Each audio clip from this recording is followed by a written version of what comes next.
예수 가족입니다. 예수 가족입니다. 우리는 예수 가족입니다. 로마서를 기록한 사도 바울은 로마 교회 가족들에게 쓴 편지입니다. 지난 한 주간에 저는 묵재강 목사님 교회를 방문했습니다. 교회 방문해서 참 마음도 아프고 참 눈물도 나고 교회가 시골 안에 있는데 이 공장하고 논밭 정도밖에 없었어요. 그래 거기서 한 10여 년을 갖다가 목회했으니까 그래 이 1층 주택에 2층에다가 가건물을 만들어서 예배당을 만들었는데 예배당이 3평이었습니다. 3평이면 찬양대 저 의자 정도 사이즈였어요.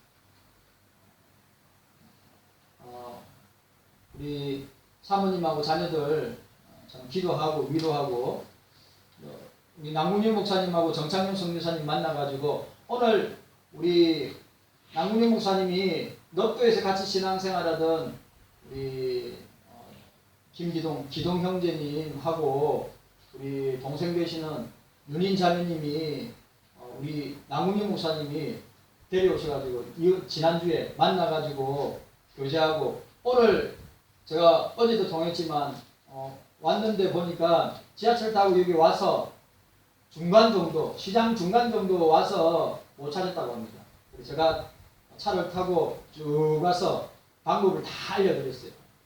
그래가지고 우리 기동 형제님은 넉도교회 이 차인벨 있잖아요. 차인벨. 제가 넉도교회 가서 추억이 많이 생각나는 게 뭐냐면 우리 지금 차인벨 하는 데 있습니까? 차인벨 하는 데 없죠. 그죠? 은은하게 울리는 시골에서만 들으세요. 종을 치든지 차인벨을 울리는데 수요 예배 때 보니까 차인벨이 울리더라고요. 그래 우리 기동 형님 그 일을 했어요. 그래가지고 서울로 오셨는데 이태원입니다. 이태원. 그래 6호선이거든요. 우리 망원동 라인인데 6호선인데 오늘 이렇게 오셨습니다. 정말 감사하고 남궁 목사님이 이제 난 전달했으니까 전해줬으니까 나는 이제 안녕 그렇게 이야기하더라고요. 참 귀한 분들입니다. 네. 우리는 제가 말씀드린 적 있죠. 저는 혈육들, 친척들, 애가찜이나 큰 집 사람들보다 우리 경서교회 성도들하고 지금까지 가족처럼 지내왔기 때문에 더 가깝고 더 친합니다. 진짜 몸이 멀어지니까 다 멀어졌어요. 여러분들 기억하시고 우리 두 분은 고향이 어디냐? 박선자 권사님 밑에 장항입니다. 장항이 고향이에요. 그래서 여러분들 기억하시고 기도 많이 해 주시기를 바랍니다. 또 여러분들 이번 주에 이 쿠팡에서 불이 났죠. 4일 동안 불이 났습니다. 그때 소방대장이 자기 부하들 다 내보내고 자기만 참 안타까운 게 뭐냐면 50m 요 길입니다. 요 문만 나가면 비상구인데 그걸 못 찾았어요.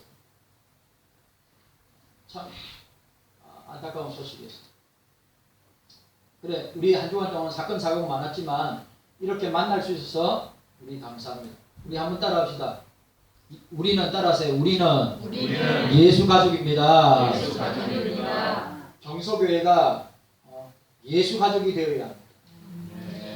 매년 6월이 되면 모두가 기억을 해야 되고 역사 속에 잊혀지지 않는 날이 있는데 6.25 전쟁 71주년을 맞이합니다. 이번 주간이. 동족상련의 비극은 6.25 전쟁 가운데 이 6.25 전쟁은 대한민국 역사에서 잊어서는 아니 되는 날입니다. 역사를 잊은 민족은 미래가 없습니다. 개인의 역사든 교회의 역사든 나라의 역사든 역사를 늘 기억해야 됩니다. 71년 전에 6.25 6월 25일 날 주일이었습니다. 그리고 오전 새벽이었습니다. 오전 새벽에 북한 인민군들이 38선을 넘어서 남침하여 일어난 한국전쟁을 기념하는 법정 기념일이 6.25 사변, 6.25 전쟁입니다. 당시 한국 전쟁에 참전한 국가는 병력 파병 이런 것도 여러분들 잘 제가 뭡니까 서울시청에 가니까 여러분 보세요. 서울시청에 가니까 오세훈 씨가 뭘 해놨냐면 6.25 전쟁에 참전한 용사들 가운데 살아계신 분 여러분 그러면 그 지금 살아계신 분들 다 90이 넘은 분들이에요. 그 살아계신 분들의 사진을 갖다가 시청 앞 광장에다 나르는데 참 우리 대한민국이 이런 걸 기억하고 있어요. 은혜를 기억해야 됩니다. 진짜예요. 자, 6.25 전쟁에 참전한 국가는 병력을 파병한 나라가 16개국입니다. 자, 제가 여러분들, 제가 요거 프린트해 왔어요. 요거 프린트해 왔어요. 자, 16개국인데, 여러분, 우리 대한민국이 만약에 전쟁이 나면 제일 먼저 오는 나라는 미국입니다. 마찬가지입니다. 지금도 마찬가지예요. 만약 우리나라에 남북 전쟁이 일어났다. 제일 먼저 오는 나라는 미국입니다. 미국. 여러분, 미국이 병력을 몇 명 파병한 줄 아십니까? 178만 9천 명을 파병. 100만 명을 넘게 파병했어요. 미국이. 놀라지도 않으시네. 100만 명, 170만 명을 파병했어요. 미국이.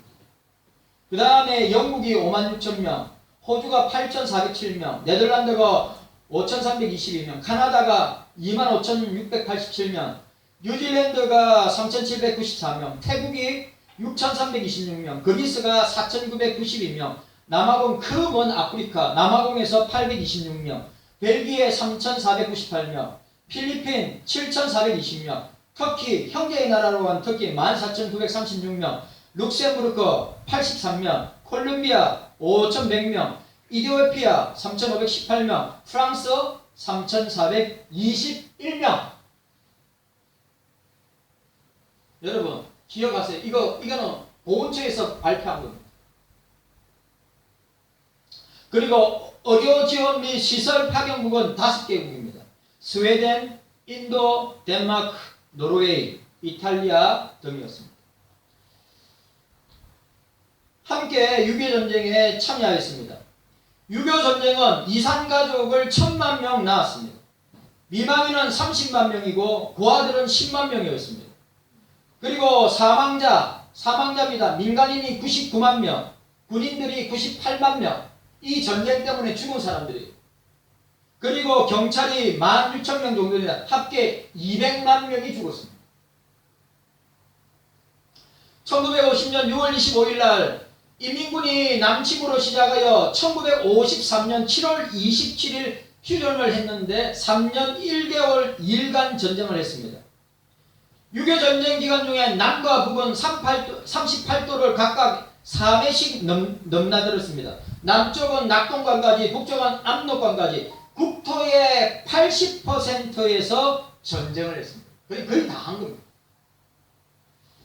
성도 여러분, 6.25 전쟁 71주년을 맞이하여 세계 유일의 분단국가, 세계에서 전쟁이 일어날 가능성이 가장 높은 국가, 대한민국 한반도입니다. 정부는 4년 동안 한반도의 비핵화를 말했지만 북한은 지금도 여전히 핵무기로 대한민국과 국민들의 생명을 이어가고 있습니다. 지금 우리가 누리고 있는 자유와 평화는 수많은 순국 선열들, 애국지사들, 또 UN 16개국과 대한민국 군인들의 고귀한 희생과 또 한국 기독교와 한국교회, 믿음의 조상들, 신앙의 선조들의 순교로 우리는 자유와 평화를 누리고 있다고 하는 사실입니다. 잊어서는 아니 됩니다. 잊어서는 아니 됩니다. 우리 권사님들은 다 6.25 전쟁을 체험하신 분들이에요. 여기 계신 우리 권사님들, 아니 젊은 권사님들 말고 우리 어르신 권사님들은 다 6.25 전쟁을 경험했어요. 저도 저희 아버지, 저희 부친과 어머니에게 6.25 전쟁 이야기를 다 들었습니다. 다시는 이 땅에 전쟁이 일어나지 말아야 합니다. 경석교회 성도 여러분, 전쟁만큼 무서운 것이 없습니다. 지금 이스라엘과 팔레스타인 지역에서 미사일을 수천 발씩 쏴오고 지금 전쟁을 하는데 그 피해는 누가 당합니까? 다 민간인들이 당합니다. 군인들이 당하는 것이 아니라 이스라엘도 팔레스타인도 다 저와 여러분들 같은 민간인들이 얼마 전에 뉴스 안 보셨습니까? 예? 팔레스타인 지역에 미사일이 떨어지는데 부모 형제 다 죽고 부모 형제 다 죽고 애기만 살아난 거. 전쟁이 그렇게 무서운 거예요. 대한민국에 다시는 이와 같은 전쟁이 일어나지 않고 예수 그리스도의 복음으로 통일되기를 원합니다. 네. 정치적인 통일이 아니라 힘에 의한 통일이 아니라 전쟁에 의한 통일이 아니라 예수님의 복음으로 통일되는 대한민국이 되기를 원합니다. 다시 한번 자유 대한민국을 만들어주신 우리 애국지사, 순국, 선열, 믿음의 조상들, 신앙의 어르신들, 그리고 우리 경서교회, 우리 부모님들, 어르신들의 희생을 기억하는 한 주간이 되는 그런 6.25 전쟁 주간이 되었으면 좋겠습니다. 그리고 또 한 가지가 있습니다. 제가 교회에 강구에 이어놨는데 이 사단마귀 원수마귀가 한국교회와 우리 교회 자녀들을 무너지게 하려고 하는 이 평등법, 차별금지법을 이번 국회에서 또 발의하여서 통과시키려고 합니다. 대한민국에서 가장 강력하게 이 영적인 싸움을 하고 계시는 부산대학교 김평원 교수님, 독실한 크리스찬입니다. 그 김평원 교수님이 기독일보에서 이번 지난 주간입니다. 6.25 전쟁 71주년 기념식에서 김평원 교수님은 평등법, 이 차별금지법에 대해서 이렇게 말하였습니다. 제가 읽어드리겠습니다. 김평원 교수는 차별금지법이 통과되면 표현의 자유, 특히 종교의 자유가 심각하게 침해받을 것이라며 차별금지법이 만들어지면 학부모와 여성이 가장 큰 피해를 받을 것이다. 우리 아이들이 망가지게 될 것이다. 라고 했다. 김평원 교수는 어떤 사람들은, 이거 중요합니다. 어떤 사람들은 이 평등법, 차별금지법에 독소조항만 빼면 되지 않겠느냐? 독소조항. 장로님, 우리 교회도 이런 목사가 있어요. 여러분, 차별금지법 통과된 유럽이나 미국은 어떤 지경인지 아십니까? 차별금지법이 통과되어가지고 지금 교회와 그리스도인들이 미국과 유럽에서 당하는 여러분들이 상상하지 못할 것입니다. 그런데 우리 노예에도 이 독소조항만 빼면 좋은 법이다, 괜찮은 법이다 라고 이야기하는 목사들이 있어요. 제가 답답합니다.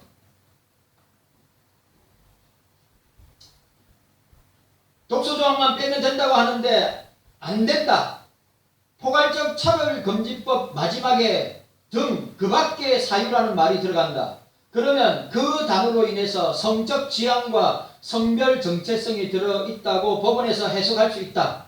차별을 조사하는 곳이 국가인권위원회인데 여기선 당연히 성적 지향과 성별 정체성을 넣어 해석할 것이라고 했다. 이어 우리나라는 재정은 어렵지만 개정은 쉽기 때문에 아예 법안 자체가 만들어지면 안 된다고 덧붙였다.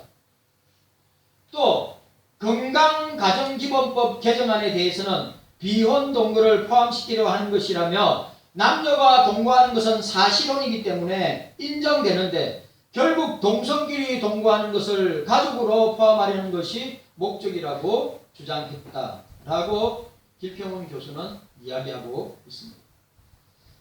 경서교회 성도 여러분들, 저와 여러분들이 우리 6.25 전쟁 71주년을 맞이하면서 전쟁의 위기가 저와 여러분들이 얼마나 무서운가를 알아야 되고 지금도 수많은 나라와 민족과 지역에서 내전과 전쟁이 일어나고 있습니다. 끊임없이 일어나고 있습니다. 기억하시고, 그리고 제가 이야기했죠. 평등법, 차별금지법, 이거 한국교회가 또 목사들이, 그리스도인들이 반드시 여러분 진짜입니다. 저 만약에 강대상에서 이런 설교하면 저 고발당합니다. 만약에 법이 통과되면 이런 설교하면 고발당합니다. 벌금 5천만 원입니다. 5천만 원 못 내면 감옥에 가야 됩니다. 무서운 법이에요. 진짜 우리 교회와 미래 우리 교회의 자녀들을 지키기 위해서는 이 평등법, 차별금지법은 저와 여러분들이 알고 있어야 되고, 그리고 반드시 우리가 막아요. 왜? 비성경적이기 때문입니다. 깨닫는 은혜가 저와 여러분들에게 있기를 주님의 이름으로 축복합니다. 자, 따라합시다. 경서인 따라하세요. 경서인들은 살아도 죽어도 주를 위하여. 아멘입니까? 살아도 죽어도 주를 위하여 우리가 살아야 합니다. 여러분 또 따라합시다. 순교신앙 따라하세요. 순교신앙. 호국신앙. 자, 호국신앙이라고 할 때 호국은 외부의 위험이나 침략으로부터 나라를 보호하고 지키는 것을 호국이라고 합니다. 그래, 호국이라는 단어가 아주 중요한 단어. 호국신앙이 뭡니까? 나라와 민족을, 그리스도인들은, 교회는 나라와 민족을 그 누구보다 사랑하는 단체가 기독교이고 교회이고 그리스도인들입니다. 그걸 아셔야 돼요. 우리나라 초창기 복음이 1884년도 5년도 복음이 처음 들어왔을 때 선교사님들이 가장 먼저 한 것이 뭡니까? 이 대한민국이 이렇게 부강하고 잘 사는 나라로 살 수 있도록 만드는 것이 뭡니까? 선교사님들이 학교를 세우고 병원을 세우고 선교사님들이 교회를 세워서 그 선교사님들이 나라 사랑, 민족 사랑, 그리고 애족, 애민, 나라를 사랑하고 민족을 사랑하고 백성들을 사랑하는 운동을 했던 것입니다. 경속교회 성도 여러분들, 그리스도인들은 나라를 사랑해야 합니다. 그리스도인들은 민족을 사랑해야 합니다. 그리스도인들은 백성들을 사랑해야 합니다. 참말입니다. 자, 우리는 지난주 살아도 죽어도 주를 위하여 라고 하는 말씀, 이 순교신앙, 호국신앙, 자기를 위해 사는 자도 자기를 위해 죽는 자도 없다고 했습니다.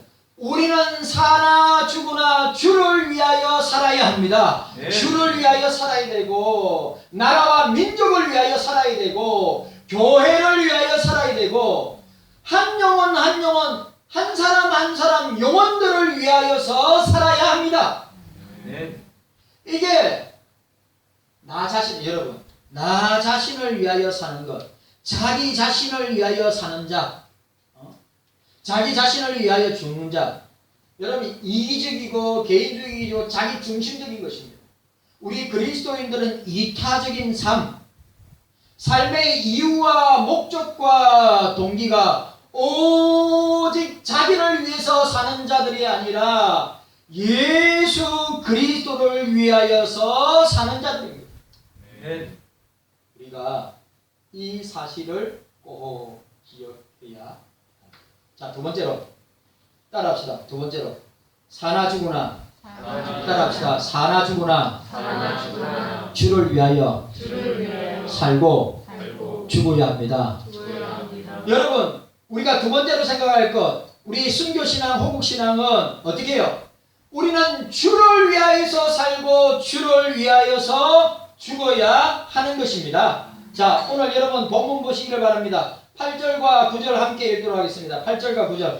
자, 8절과 9절 함께 읽도록 하겠습니다. 8절과 9절 시작. 우리가 살아도 주를 위하여 살고 죽어도 주를 위하여 죽나니 그러므로 사나 죽으나 우리가 주의 것이로다. 이를 위하여 그리스도께서 죽었다가 다시 살았으니 곧 죽은 자와 산 자의 주가 되려 하심이니라. 아멘. 오늘 문맥상을 보시기 바랍니다.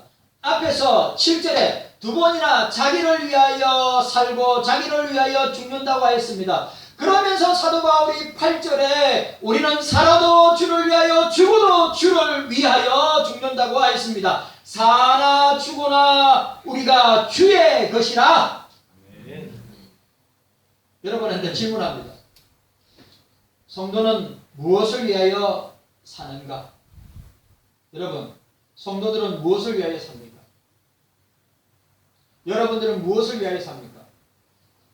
돈을 위해서 삽니까? 쾌락을 위해서 삽니까? 명예를 위해서 삽니까? 권력을 위해서 삽니까? 예, 사람들이 신구리처럼 보세요. 사람들이 신기류처럼 쫓아가는 것이 뭡니까? 권력이고 명예고 부고 쾌락이고 돈을 쫓아가지만 그리스도인들은 과연 무엇을 위하여 살고 있는가? 이게 얼마나 중요한 문제입니까? 사도 바울은 이것을 다루고 있어요. 사도 바울은 이 이탈리아 로마의 수도인 로마 교회 성도들을 향해서 로마 교회 성도들은 이 로마 제국의 힘과 권력과 부를 눈으로 보면서 살고 있는데 사도 바울이 로마 교회와 성도들에게 너희들이 이 화려한 제국의 모습을 보면서 그러면 우리 그리스도인들은 무엇을 위하여 살 것인가? 세상 사람들은 돈을 위해서 살고 세상 사람들은 쾌락을 위해서 살고 세상 사람들은 명예와 권력과 부를 위해서 사는데 그러면 오늘 너희 그리스도인들은 우리들은 무엇을 위하여 살 것인가? 이 문제 이 화두를 던지고 있습니다. 그런데 사도 바울은 뭐요? 우리가 주를 위하여 살고 우리가 주의 것이 되었다. 여기 보니까 헬라어 토 키리오 투 키리오 이 키리오스는 뭔지 아시죠? 로드 영어로 로드 주라고. 자 여기서 보면 여기 요 단어는 역격과 소유격이 있는데 역격의 경우 관점의 역격으로서 성도 삶의 분명한 대상 성도의 삶의 분명한 대상은 오직 주님이심을 강조하고 있어요. 오직 주님이시다. 오직 주님이시다. 여러분들한테 질문합니다. 여러분들의 이 삶의 이유가 무엇입니까? 여러분들의 삶의 분명한 대상이 누구입니까? 돈이요? 권력이요? 명예의 쾌락이요? 그런 것이 여러분들의 삶의 이유입니까?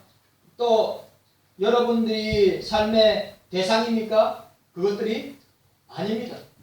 사도 바울은 오늘 우리 삶의 대상은 오직 주님이시다. 네. 오직 주님이시다. 그리스도인들의 삶의 근거와 목적과 내용, 삶의 근거, 삶의 목적, 삶의 이유, 삶의 내용은 모두 주님을 위한 삶이 되어야 한다. 네. 여러분, 주를 위해서 살아야죠. 주를 위해서. 오늘 여기 본문에 우리가 살아도 우리가 죽어도 라고 했습니다. 우리가 살아도 우리가 죽어도 우리는 항상 주를 위하여. 우리는 항상 주를 위하여. 사는 것도 주를 위하여. 죽는 것도 주를 위하여. 여러분, 이 소방대장님의 안타까운 소식을 보니까 그 이제 대원 중에 우리 이 대장님을 위해서 여러분들 기도 많이 해주세요. 이 크리스찬인 것 같아요. 여러분 믿는 자나 제가 또 설명하겠지만 믿는 자나 믿지 아니한 자나 사는 것도 주의 주권이요 죽는 것도 주의 주권임을 우리는 알아야 됩니다. 그래서 우리는 살아도 죽어도 항상 주를 위하여. 그러니까 성도들의 삶의 태도는 신앙과 교회 생활의 태도는 항상 내가 내 자신의 것이 아니라 주님의 소유임을 잊어서는 아니 된다.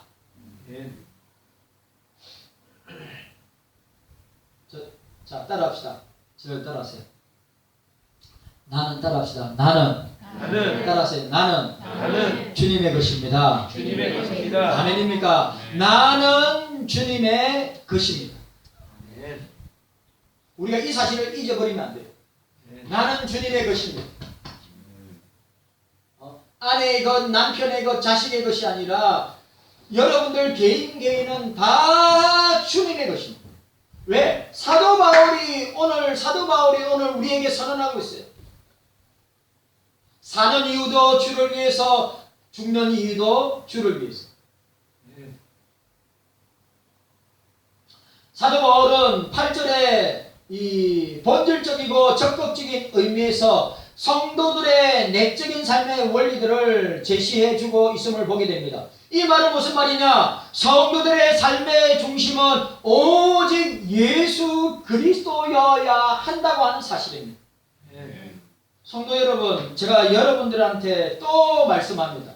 여러분, 우리의 삶의 중심은 하나님 중심, 우리의 삶의 중심은 성경 중심, 우리의 삶의 중심은 교회 중심, 우리의 삶의 중심은 기도 중심, 우리의 삶의 중심은 예배 중심이어야 한다고 하는 사실입니다. 그리스도는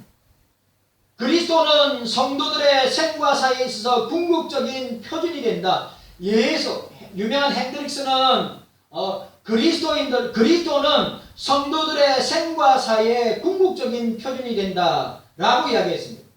자기를 위해서 사는 것과 대조되는 것이 우리는 주를 위해서, 우리는 주의 것이다 라고 선언하고 있습니다. 경성교회 성도 여러분, 우리 그리스도인들은 진짜입니다. 자기를 위해서 사는 것이 아니라 그리스도를 위해서 살아야 합니다.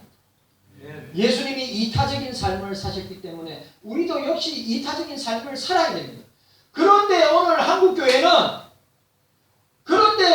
한국의 목사들은, 그런데 한국의 교인들은 세상 사람들보다 더 못한 자기중심적이고 개인주의적이고 이기적인 모습으로 살 때가 더 많다고 하는 것입니다. 그래, 우리 신용덕 집사님이 여러분 욥기 아시죠? 욥기 성경 통독을 하면서 깨달은 거, 은혜 받은 거 기도 제목으로 올리면서 여러분들 하잖아요. 예?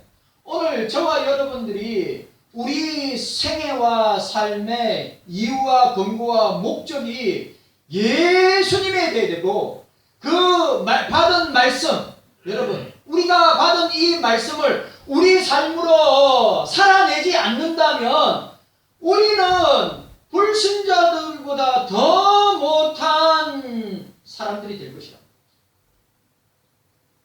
말씀을 받았다면 여기 지금 13장까지인가?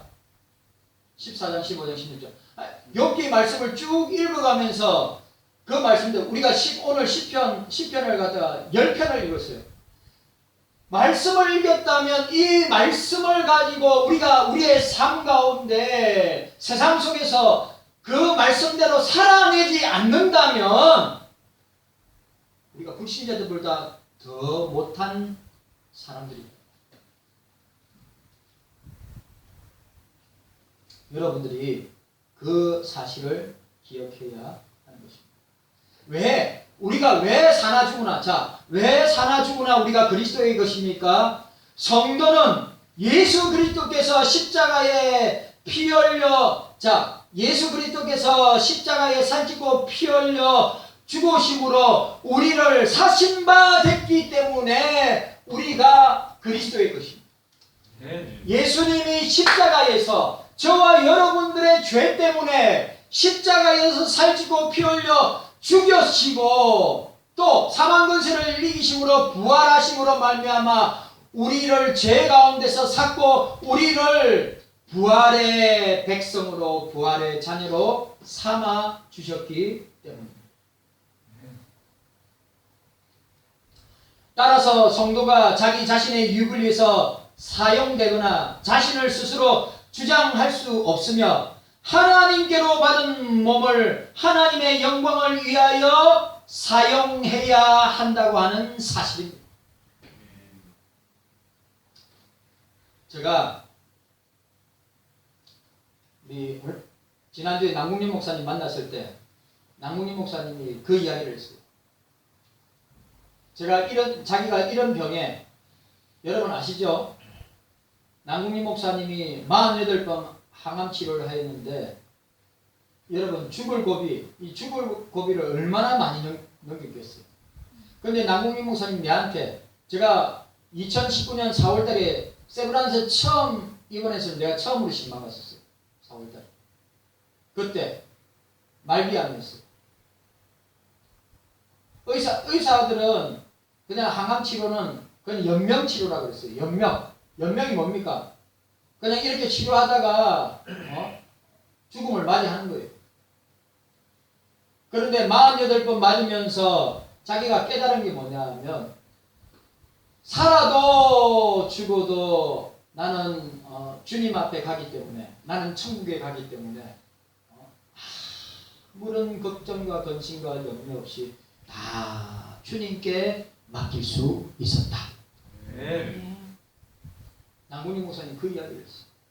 여러분, 죽는다는 것은 사람들이, 여러분 아세요? 세상 사람들이나 교회 다니는 사람들이나 가장 두려워하는 것이 뭔지 아십니까? 가장 두려워하는 게 뭔지 아십니까? 죽음이에요. 죽음. 사망이란 말입니다. 죽음보다 인간을 두렵게 하는 것은 없습니다. 왜? 사람들은 죽으면 끝난다고 생각하기 때문에. 그렇지 않습니다. 경석교회 성도 여러분, 우리가 살다가 죽으면 끝이 아닙니다. 불신자들은 죽으면 끝난다고 생각해요. 아니면 불교의 윤회 사상처럼 인간으로 태어나지 않고, 이제 이 땅에서 인간으로 살다가 죽으면 다시는 인간으로 태어나지 않고 착하고 선하고 바르게 살았으면 고동동물로 태어나고 악하게 살았으면 하등동물로 산다고 하는 이 불교의 윤회 사상처럼 세상 사람들은 그렇게 믿는단 말이죠. 그런데 그리스도인들은 이 땅에 살다가 죽으면 끝이 아닌 것입니다. 히브리서 9장 27절에 사람이 죽는 것은 한 번 정한 것입니다. 여러분들 어느 날, 언제, 어느 때, 어느 장소, 어느 시간에 우리가 죽음을 맞이할지 모르지만 버스 사고로 돌아갈지, 아니면 공사를 하다가 돌아가실지, 저렇게 화재가 나가 돌아가실지, 뭐 약을 잘못 먹어가지고 돌아가시는지, 아니면 수술을 잘못해가지고 다양한 죽음들이 있는데 우리가 언제 어느 때 죽음을 맞이할 줄 모르지만 중요한 것, 그 이후에는 하나님의 심판이 있다. 우리는 불신자 아닙니다. 우리는 그리스도인입니다. 신앙 고백서, 유명한 신앙 고백서 할데베르크 요리 문답은